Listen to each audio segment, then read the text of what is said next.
What's up, everybody? King Triple C here, the Olympic champion, flyweight champion, the bantamweight champion of the world. And I got a public service announcement to all you wannabe MMA casuals or MMA fans for that reason. You guys make sure to listen to my boy's Story of the Fight with Will and Miro. You know why?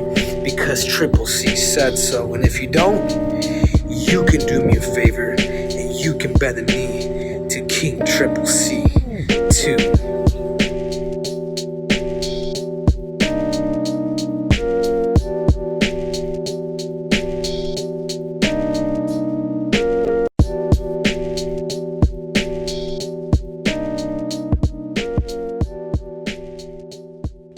I'm freezing my balls off right now. It's 29 degrees. I got multiple layers on. You know, I was thinking about putting a beanie under the hat too, but I thought that would look so weird. You know what I mean? Why not just the beanie and not the hat? I don't know, man, because I like because then we don't get the Nike money. More. Yeah, exactly. See, now you're thinking, Will. Now you're thinking. I'm going to reach out to Colombia here pretty soon, too, and see if they're down.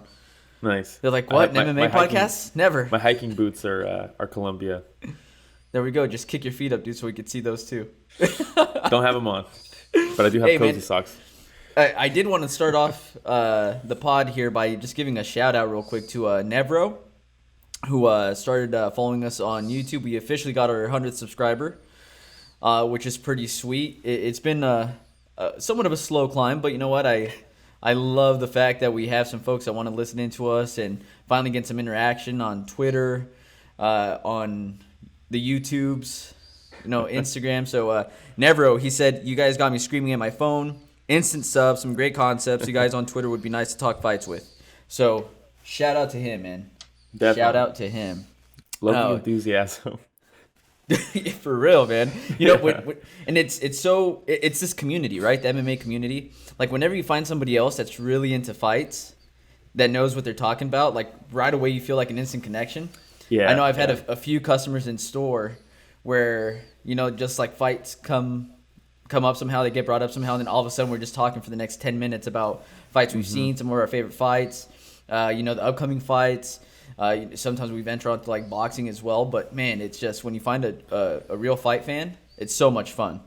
Yeah, it's cool because it's like it's getting super popular, but it's cool when you like when real recognize real, and you like somebody knows what they're talking about. You can actually have like a full on conversation about it rather than just like the surface level like common knowledge type stuff. Yep. So yeah, it's super cool. I love it, man. I love it. With that being said, we do have some fights finally coming up. Man, I was so spoiled. You don't realize how spoiled we are until we go a couple weeks without any fights. Dude, it's crazy that it used to be like one a month. Like one card a month, and it's like you get used to the once a week basically. Super easy to get comfortable with that. I know, and I love it, and I hope it continues going. I really do. It will, yeah. Because it's just so much fun. Like I was saying, something to look forward to on Saturdays. Sometimes different days. Like it is coming up here pretty soon. But man, I'm so excited to have fights on again. And then we have a fun main event in Holloway versus Kattar, but we'll go ahead and talk about the main card if you're good with that. Yeah, we'll go over the whole main card. Yeah, it's crazy that this is going to be on ABC too. That's massive. Super massive. That is pretty massive. And I was actually going to ask you about that on Will's Wisdom. But since we already brought it up, how do you feel about that?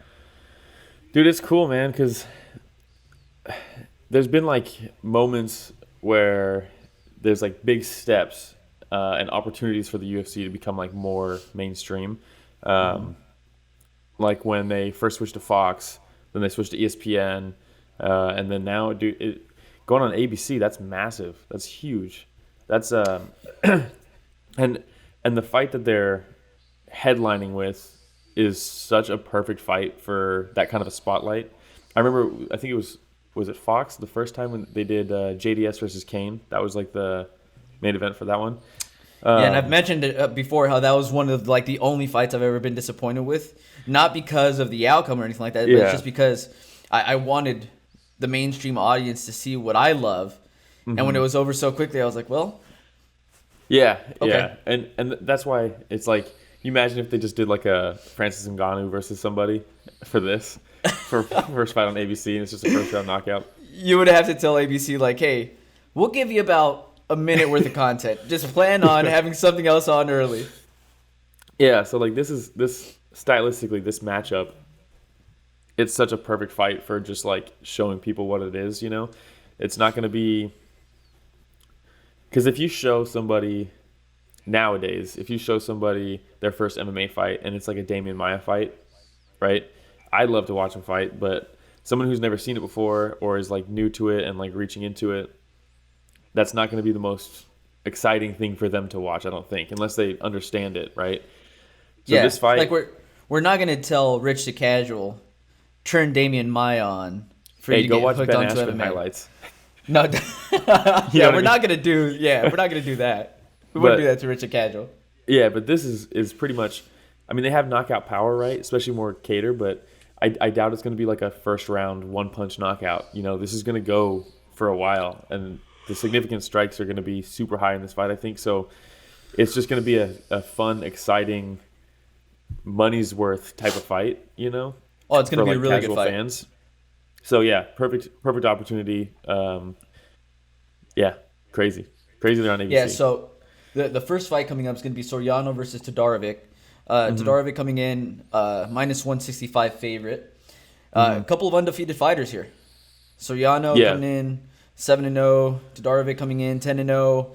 And when you take a look at their resume, it's kind of similar in the sense that they both have a contender fight in there. They both have one fight in the UFC after that. Both of them winning by some form of stoppage. Yeah. So this one should be an interesting fight, man. Who do you have in this one? I had Duško, Todorovićllk. They're both. This is one of those ones where when they announced it, it was like, man, the UFC. It's so unlike boxing, where you have these two young prospects, and they pit them against each other early in their career, instead of like building them up slowly and getting them up to the top. I mean, still building them up slowly, right? But one of them is going to get a setback after this, you know. Somebody's O has got to go. That classic line, the cheesy line. Exactly. Yeah, I think Duško's probably going to take it. I'm super impressed with him. Soriano, in his one UFC fight, he got that knockout. Both of them, no disrespect, but the guys they fought aren't absolute world killers, beaters, right? But they both did what they need to do in those opportunities. It's going to be interesting to see. Duško's top game is brutal. It's going to be interesting to see if Soriano can keep him away. I know he's out of the Extreme Couture gym, so yeah, I'm excited to see what they do on the ground. I kind of hope this isn't just a stand-up fight. Soriano has legit power, though. He does. He has super legit power. And when you take a look at Todorovićllk, 9 out of his 10 wins have come by way of stoppage somehow, right? Yeah. So he's got some submissions in there, some ground and pound, some KOs, so a little bit of everything that you've seen from Todorovićllk. So I myself have Todorovićllk as well. And honestly, whenever I take a look at the odds and I see somebody at minus 165, another fighter at plus 130, for me, that's close enough to where Vegas is like, it's almost a toss-up. Yeah, right? yeah. But I do have Duško. Yeah, go ahead. No, I was just going to say, Todorovićllk's going in there, minus 165. I think that he'll be still too much for Soriano right now. I think so too, and I just hope they do like mix it up. I want to see these guys like showcase everything, especially, man, since it's on ABC. This is kind of a cool fight also for people to see. I could see this becoming one of those fights where more casual fans who are watching this, whoever wins this fight, I think it's going to be an interesting fight. So I think they're going to be like, who's this guy? And realize, hey, that's not a big name yet, and almost feel like you know some like insider guy, some prospect right away. You know what I mean? It's a cool fight to open up the card with. Yeah, which kind of brings me to our next fight here with Joaquin Buckley, because you asked me on the last one where we did the preview of who I think might be the breakout star. And I said, if anybody, Buckley, if it continues in his ascension. And when you talk about putting an exciting fighter in front of a mainstream audience. Mm-hmm. I mean, this is an opportunity for Buckley if he has another, flashy win, another flashy knockout, for him to really just, Ascend. really ascend, to become one of the more popular fighters. Yeah, not this way. Chirico, though, on a 3-fight losing skid. And when we talked about how Dana White, if he likes you, tends to give you some fights that might be a little favorable. I think he sees something in Buckley where he sees dollar signs and somebody that can make a lot of money later on down the road for the UFC. Yep. So you might want to be a little careful with Buckley. And this is, I think, a perfect matchup for Buckley, again, to just have a breakout performance in front of a mainstream audience on ABC. What do you think? Yeah, exactly. I think he is one of those guys where they would love to build him up as a highlight reel machine, just because, man, I think that back kick that he threw, that KO, I think that Dana said something about how that was like the most retweeted and most viewed UFC tweet, or at least highlight tweet, that they've ever posted. So I think they see something special. He gets the knockout after that also, in his next fight. So no disrespect to Alessio, but I think this is, like you said, it's one of those ones where I think they're trying to feed Buckley somebody who he can get another kind of highlight reel finish on. Alessio doesn't really get finished, though. He got choked out by Spicely. All his losses, I think, other than that one, are all decisions. So it'd be interesting to see if Buckley could finish him. But, man, coming off 3 losses, all 3 unanimous decisions, this is one of those fights where he could probably, if he loses this fight, he's probably thinking about how this might be his last in the UFC. It's tough to stay around, And no disrespect, I mean, he could also. We've seen Buckley. Buckley has holes. He's not a perfect fighter by any means, So, and he's still young to the game. So there's definitely exploits, and Alessio does have the experience advantage, so he could pull off an upset here. It would be a pretty massive upset, honestly, if he pulled this off. I don't think anybody really thinks he's going to be pulling this one off. Yeah, Buckley's tied for the best odds here. Oh, really? Yeah, for the main card at least at minus 270. So that I also low, honestly.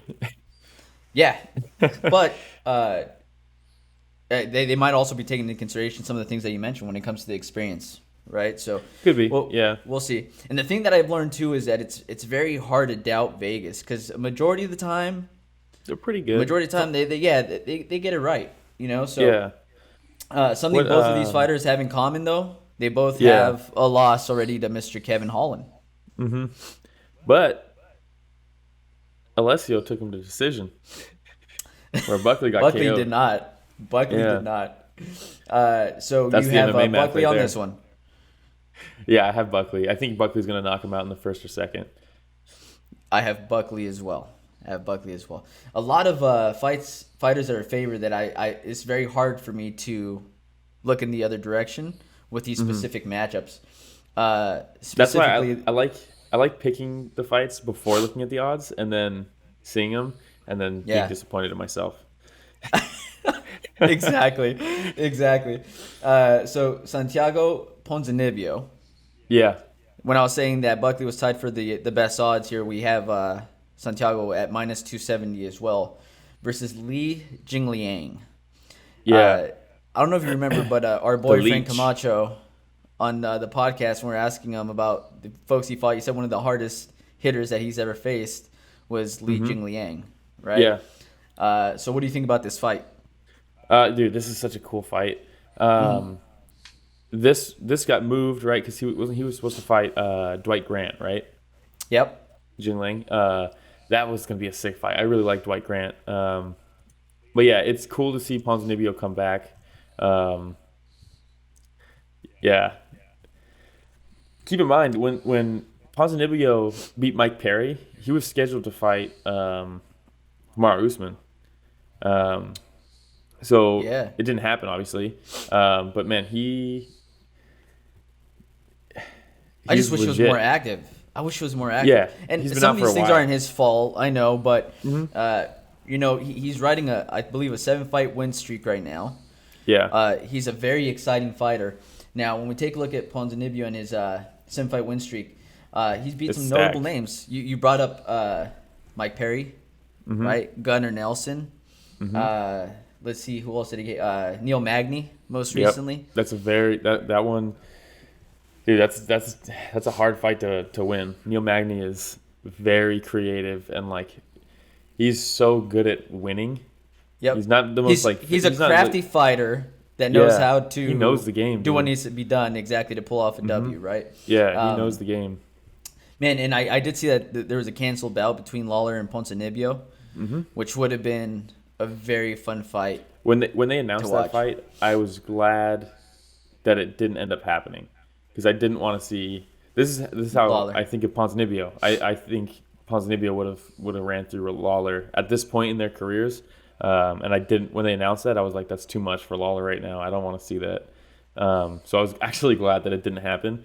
But yeah, Li Jingliang versus Ponzinibbio. I have Ponzinibbio, but I wouldn't be surprised if Jingliang can pull something off. It's gonna be interesting to see Ponzinibbio. I want to see his first round. You know what I mean? Like I want to see how he starts this off because his last fight was 2 years ago. 2018, right? At the end of 2018. So, yeah, about a little bit over 2 years. And Li Jingliang has been pretty active in his career, and he's fought some tough dudes too, man. Frank He really Camacho, Jake Matthews, Zaleski, Neil Magny. Yeah, this fight's gonna be sick, dude. This is if it was a different main event, I would say this is probably gonna be fight of the night. Exactly. But it's Max Holloway and Calvin Kattar. That's fight of the night written all over it. Agree 100%. I also have Ponzinibbio. Yeah, picking the winning favorites. this fight. I'm telling you. I know. Like when I went through and I took a look at the odds afterwards, I was like, well, no like This huge is- contrarian picks, you know. Honestly, this card is one of the ones.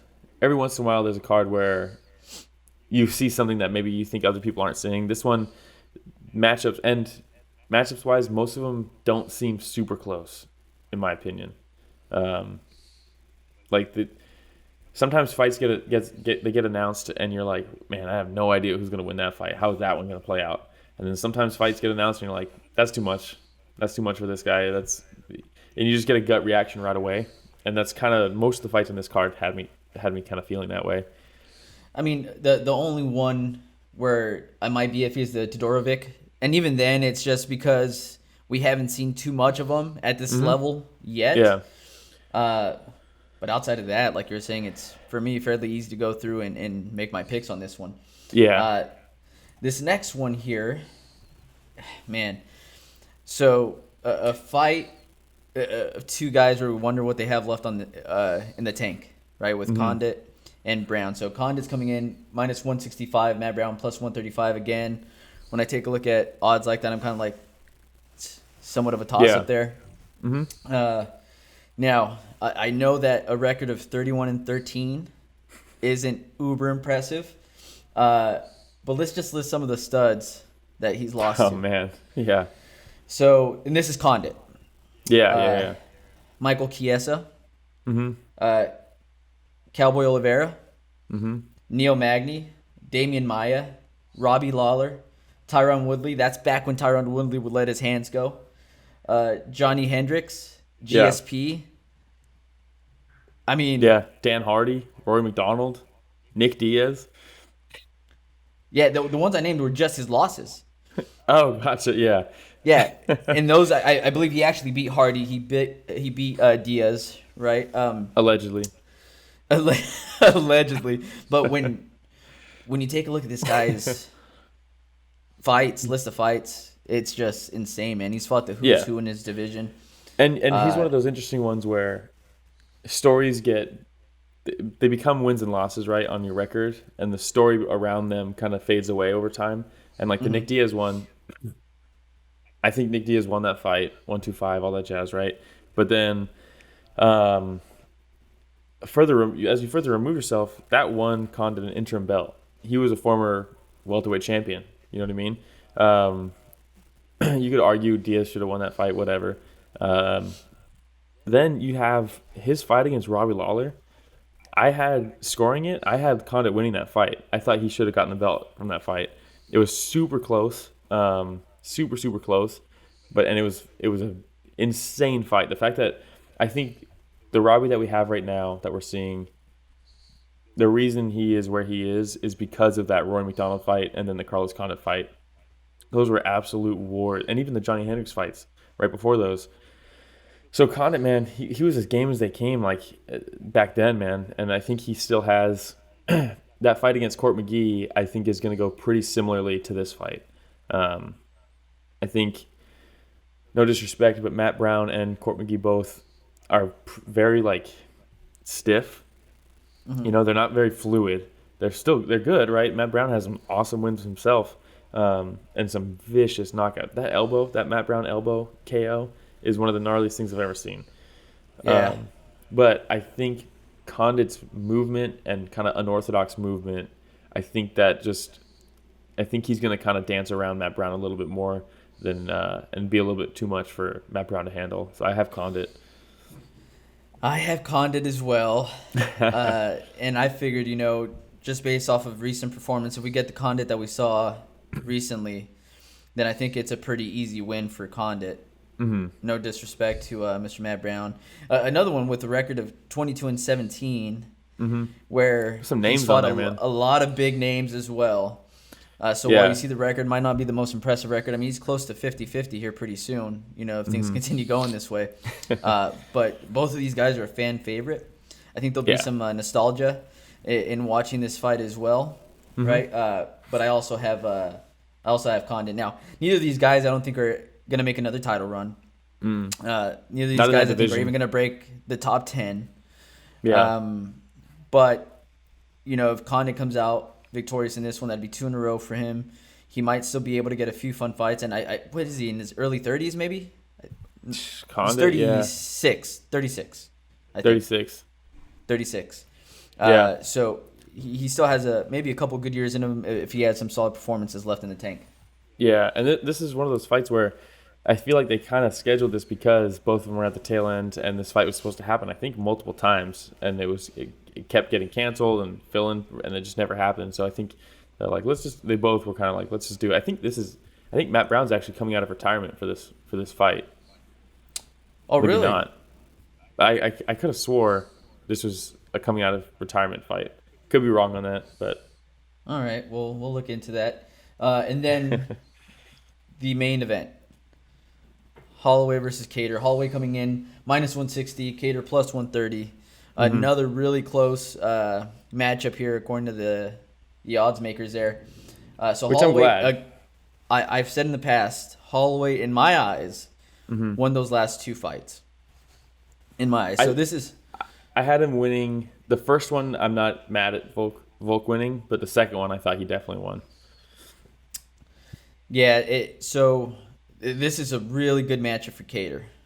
Mm-hmm. In the sense that, for somebody that wants a shot at the title, it's very hard to deny Kattar if he takes Holloway out in a stunning fashion or if he goes with a unanimous decision or, he has to have a decisive win. Mm-hmm. But I think this would be something that can help him get that title shot if he beats Holloway.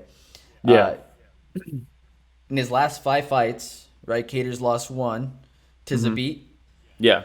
Which I think there's a couple more rounds in what should have been a 5-round main event. Yeah. A big if, right? We go with the mm-hmm. ifs, but, could very easily be on a 5-fight win streak with mm-hmm. Kattar. So and with some names on there, man. Fishgold, Lamas, if he beat Zabit, and then Stevens and Ige, that's an impressive 5-fight win or 5-fight run. And the win against Ige was unanimous. Jeremy Stevens, if I remember correctly, he knocked him out, right? The elbow, step-in elbow. Yeah, that's right. That's right. So, for me, the narrative going into this one is, that I keep seeing everybody. everybody's picking this fight. Most of them are going with Holloway. The people who are saying Kattar's going to win, it's because of his slick hands, right? He has very long combos, which is something that Max does very well too. The difference being, though, that Kattar has a lot more pop on his punches. He definitely hits harder than Holloway. I don't know if it's because Holloway's doing like the Diaz style thing where he's taking off some of his punches for I feel volume. like he's more of a volume puncher than he is is. a power puncher. But is that by choice? Like, is he sitting down on all those punches, or is he choosing to do that? I think it's probably a little bit of both. Because, I mean, he does have finishes, right? But usually it's because he's battering people until they're, like, done, and then he turns it up a notch and just finishes them. But, yeah, people think Kattar's boxing is really good. Like, his MMA boxing is really, really good. I remember a couple years ago there was a Reddit post that was like, who's got, like, the best MMA boxing?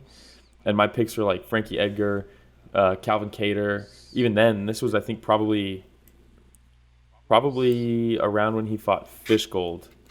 And because, man, he's just so slick. And you see it with Rob Font, too, his training partner. I think that Jim just really understands MMA boxing because it's different than regular boxing. But there's just some guys who have adapted it very well, like Frankie Edgar. In this one, I think the way you beat Holloway is you try to outpace him or you get to him quick. You look at Volkanovski, the pace of their fights is crazy. Volkanovski was like a bowling ball, just like going in there and just like wrecking havoc. And it was just, they were both absolute forces. He didn't let Holloway start to ramp it up like he normally does. Holloway gets better per round, where Volk was just at the start, was just going at him and forcing Holloway to start quick. So you either do that or you look at like the Dustin Poirier fight. Obviously, it was in a weight class above. I don't think Holloway should be fighting at 155 in my opinion, but not at all. Yeah, but what happened in that fight was Dustin took it to him quick and was hitting him hard, pressuring him against the cage, things like that, where I don't see Kattar, at least he could do that, but we haven't seen him do that. Kattar usually kind of takes the first round off, similarly to Max. He's kind of a slower starter where because he has such good range that he needs to find it. So that first round is a lot of just footwork and picking up tendencies and testing his own range out. I don't think you can't afford to do that against Holloway, I don't think. Because as you're doing that, Holloway's so good at that he's already starting his ramp up. By the time you get going, he's already peppered you with a bunch of shots himself. Yeah, you're already probably a little bit dazed, and he's only continuing to speed it up, and can do that for 5 rounds and not get tired at all. I mean, him and Brian Ortega have the record for most strikes landed in the fight, and it was a 4-round fight. It wasn't even 5 rounds. So, and Holloway looked like he could do another 5 rounds. You know what I mean? So I think Holloway probably wins this. I wouldn't be surprised if Kattar knocked him out, honestly. Really? Kattar has so much pop on his hands that, I mean, Holloway's not the most elusive fighter. He really isn't. It's almost like his defense is his good offense, where he's absorbed a lot of start. shots. He absorbs a lot of he's shots. absorbed a lot of shots. Well, he'll stand right in front of you, and it's similar with the Diaz brothers, right? They have good chins, and they just throw so much at you that you'll get your shots every once in a while, but half the time you're defending. So does Kattar have the power to knock him out when he does get his shots off? I think he definitely does. So I wouldn't be surprised if he does knock out. I could see this being a Kattar knockout. But, man, if they fought 10 times, I think Holloway out-volumes him, outworks him for 5 straight rounds. Maybe gets a finish later on just due to the amount of just concussive shots over time. You know what I mean? I just think Kattar's normally a slow starter, and Holloway's going to start setting his pace during that. And I think you just can't afford to give up that first round against Holloway. I think you have to just blitz at him and make him start then. And I just don't see him doing that. He could. I I love Holloway, man. Whenever Hmm. there's discussions of goats in divisions, I know a lot of people are very high on Jose Aldo. When it comes to that list, Hmm. you got to put Max Holloway up there too in that conversation, Yeah, man. he's definitely in He's the conversation. fantastic. He's fantastic. And when you think about how long he's been doing it, how old is he? Dude, he's young, man. He's super young, and we forget just how He's young younger than Max Cater. Holloway is. Cater's the new young Yeah, blood. Holloway's he's younger. Holloway's 29. Yeah, Cater's Born in 32. 91, and we think of Holloway as being an older fighter because he's just been doing it for so long. He's been in the At the UFC highest forever, level. at the highest level. Yeah. So, I just have so much respect for Holloway, and talk about somebody that can carry two belts at a time with a BMF and the NMF belt at the same I time. know. That might very well be Max Holloway. Yeah. I still think, though, going into this fight, very much like what you said, when it comes to the volume that Cater's going to see, I think it's going to be a little too much for Cater right now. Yeah. So Well, if you look I at his Moicano fight, I think that was his last loss before Renato Moicano, Zabit. Yeah. yeah, He lost to Moicano, and it was because of the volume that Moicano was throwing. It was a very not the same as Holloway, but similar style where he's just constantly throwing stuff at you, and you couldn't get off. granted, this was a long time ago True. when he Yeah, I lost know. to Renato Moicano, and coming out of the New England cartel, man, that's a good gym too. Like really that good. could have been another gym that we could have mentioned, right, in our first Dude, him and- annual Him and Rob awards. Font. They're awesome, man. They're going to Super be around for a impressive. long time. I did predict, though, on our last pod that Holloway was going to regain the belt, right, this year. So I think this is when he does it. Well, because you look at the way, because Volk's gonna fight Ortega, right? That's gonna happen. Yeah. Like we said before, I personally right now I think Ortega beats Volkanovski, and if Holloway wins this fight, I guarantee they do Ortega versus Holloway too, and that's gonna be super interesting. It's like, has Ortega Yep. made the adjustments to win that fight back? I don't know. So Yep. Like I said, Yeah. I think this is when he does it, man. This is the year where he gets the belt back. He's going to finish the year with the belt. Man, I'm just so happy to watch Max Holloway again.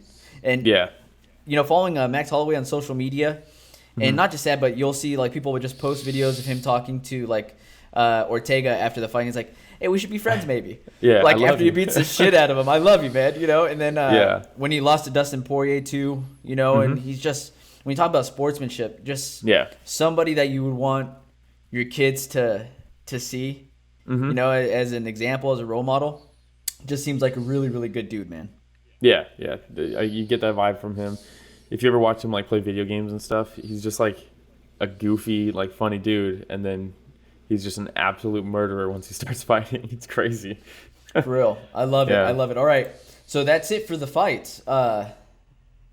We already went over Holloway Cater. Now, Will's Wisdom.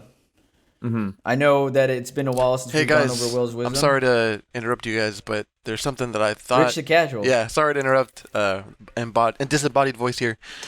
There's something that you guys should see. I think it's the right time to do it. So, here, let me just pull this up. All right. Okay. Thanks, Don. Now, first things first, you may be wondering, who's that stud? What's he doing here? What does he want? What's his purpose? Well, I'm glad you asked. My name is Jorge Lopez, and what I'm here to do is look at this fight card and point something out that you may not see, something you may not be thinking. Now, that can mean different things. For this card, what I'm referring to is there's a fighter who he's not getting the attention that I believe he rightfully deserves, the hype he deserves. Now, I understand what a main event like Holloway and Cater, like, man, on paper, and I'm for almost 100% sure in the ring, this fight will fucking produce fireworks.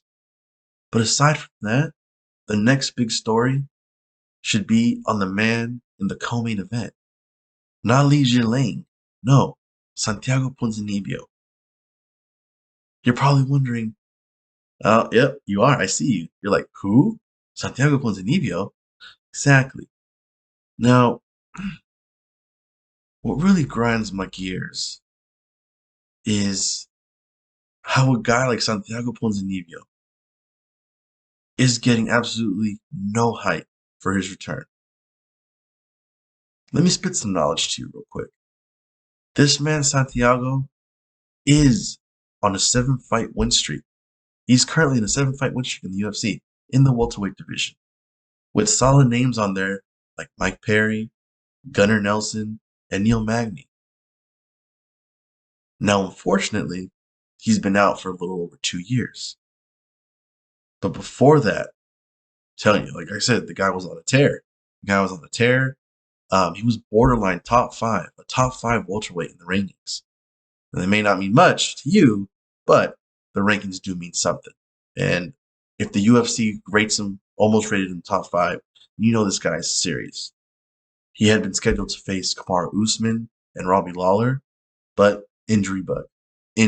That's what kept him out this long. There's just injuries after injuries after injuries. Now he's back. No injuries, no pullouts. Knock on that wood real quick.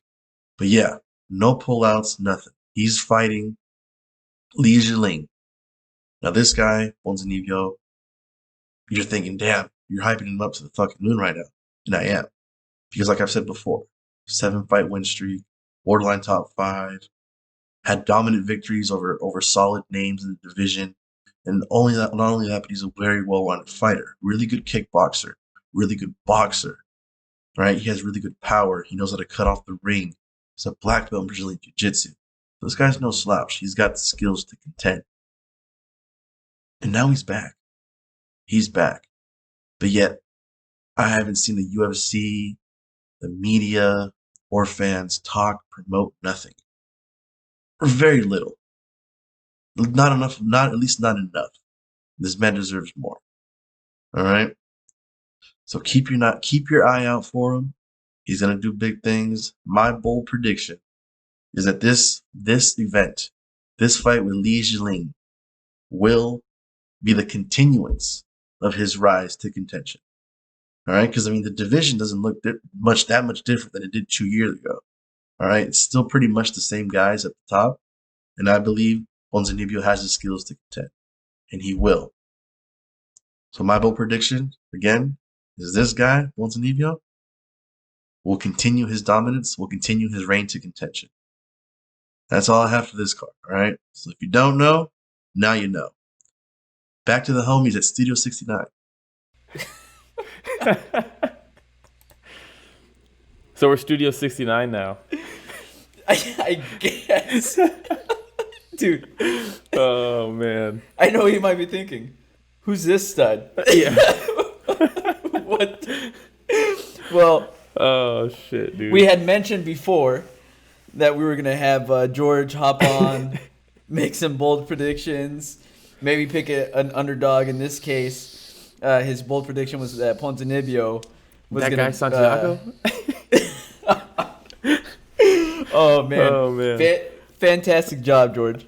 Yeah. Fantastic job. Man, I got to agree with him. We both covered Ponzinibbio already, a 7-fight win streak. And granted, when he recorded that, it was the co-main, and then it got restructured, so that's whatever. But yeah, he knows his stuff, man. that was good stuff. I love it. Good thing he knocked on wood too when he. So there's nobody pulling out of the fight. All right, so let's go here to Will's wisdom. So coming up, it was said that we're gonna start having fans again, limited capacity, and it sounds like it's gonna be for the McGregor-Poirier fight. Yeah.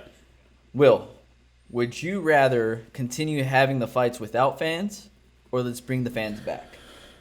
I don't like this half-assed bullshit, if I'm being honest. And Dana talks so much, man. And he was like, I'm not going to do crowds until I can sell out an arena. And here we are, not selling out an arena, yet we're still having fans. For me, I like no fans. I like fans for specific reasons. And this is going to take away both of those reasons. I like no fans because you can hear everything. You can hear the coaches. You can hear the fighters when they talk to each other sometimes. You can hear every shot that lands, all this stuff. It's 2,000 people there probably screaming and hollering and all that stuff. That's it's going to be diluted. You're not going to be able to hear all that stuff. So that sucks. And then on the flip side, I love the crowds. You go back to UFC 52, I think, Matt Hughes versus Frank Trigg, when Frank Trigg hit him in the nuts. Ref didn't see it. Matt Hughes goes down. Frank Trigg looks like he's going to finish him, gets him in a rear naked choke. And it's like, oh, shit, it's over. Matt Hughes is going to lose right now. Matt Hughes spins out of it, reverses it, right? Picks him up, and it's fucking insane. He picks him up over his shoulder, runs across, and slams him. And you can barely even hear the commentators because the crowd is so loud. It's just like moments like that, you appreciate the fans, right? Yeah. But we're not going to get that with 2,000 people. It's not enough people for that. So it's like, instead of getting the best of both worlds, I think we're going to get the opposite. And we're not going to get the crazy crowd moments, but we're also not going to be able to hear everything in the cage anymore. So it's like, kind of bums me out, if I'm being honest. I think the only reason they did it is because they think these 2,000 people are probably paying a shit ton of money to go see Conor. Exactly. And it bums me out. Exactly. That's one of the things I put down on social media is like, I wonder just how much those tickets are going to be for all these folks, because that's going to be in Dubai, right? Yeah, and you know what Dubai has a lot of? A wealth gap. Money, bro. That money. So Yeah. I'm sure that those tickets are going to be extremely expensive. Probably only the elite of the elite will be able to go in there and watch this live.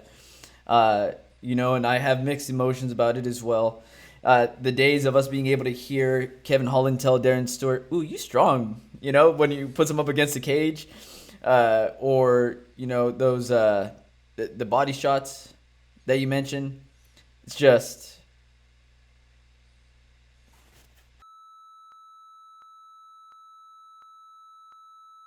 All right, so I don't know where we left.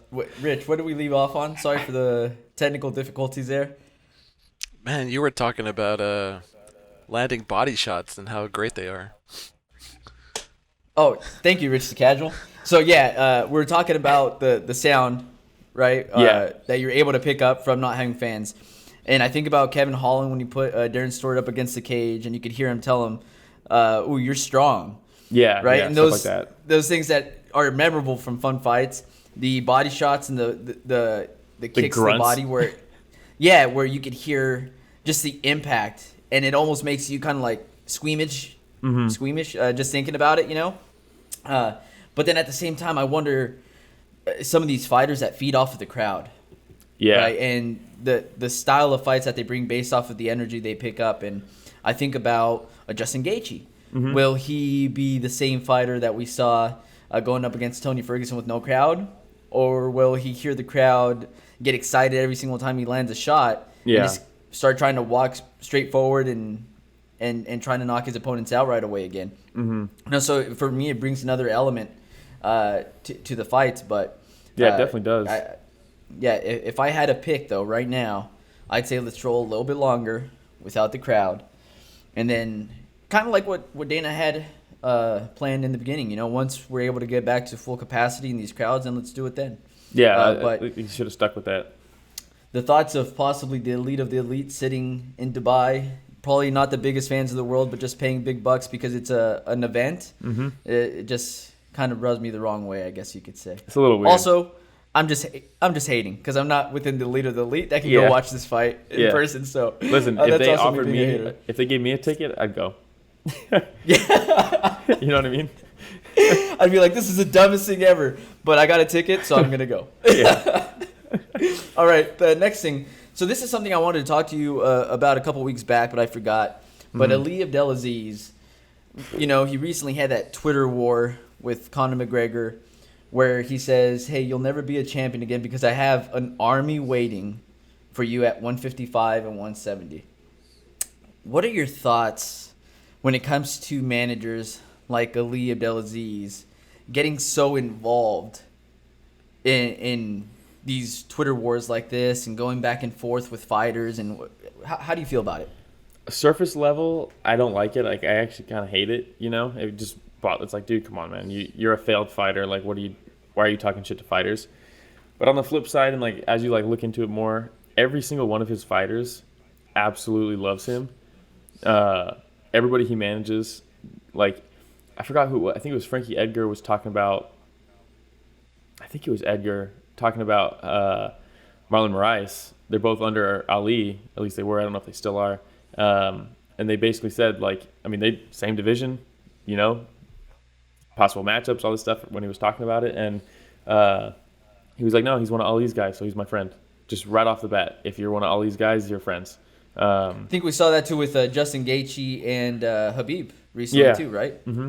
And Where on top of that, not just are you friends, but he gets his fighters paid, dude. And you could have your own opinions about it, but when he has management, when he manages all of these top fighters, man, he can leverage the other fighters in his contracts for paydays for other fighters. He can say, oh, you want Khabib to come back? Well, then pay my guy right here a shit ton of money and we can talk about it, or things like that. You know what I mean? Like, he can make things difficult for the UFC because he controls so much of their star power that he can leverage that in order to get these guys paid. And I think he does do that behind the scenes. I don't like all the trash talk from him publicly and he does train, right? He still trains, but man, if you're not going to get in there, you don't really have a right to talk shit to fighters. You know what I mean? Yeah, and I'm not questioning the fact that he's a good manager. Yeah. Because like what you said, from what everybody says, Cody Garbrandt, you know, a lot of people that absolutely love this guy, and you could tell that he's involved just beyond the octagon. Yeah. With his fighters, that he has a relationship with all of his fighters, which is awesome. Mm-hmm. What I'm just talking about is the beef that he stirs up personally. Yeah. With other fighters. Yeah, that's what kind of I don't like that. But you could argue that's marketing his fighters at the same time. It's building stories for his fighters to fight these guys. So I don't know. There's pros and cons to it. Me personally, I don't like it. Like I said, if you're not going to get in there and actually fight some of these guys, then it's like when Brian Ortega slapped Jay Park, right, for talking shit through Korean Zombies thing. It's like, dude, if you're not going to get in there, don't talk shit to these guys. You know what I mean? Just don't do it. I like it. Well, let me see. Will's wisdom. That's all I got. Oh. That's all I got. Do you have anything else? No, just apologies for my fucking computer crashing.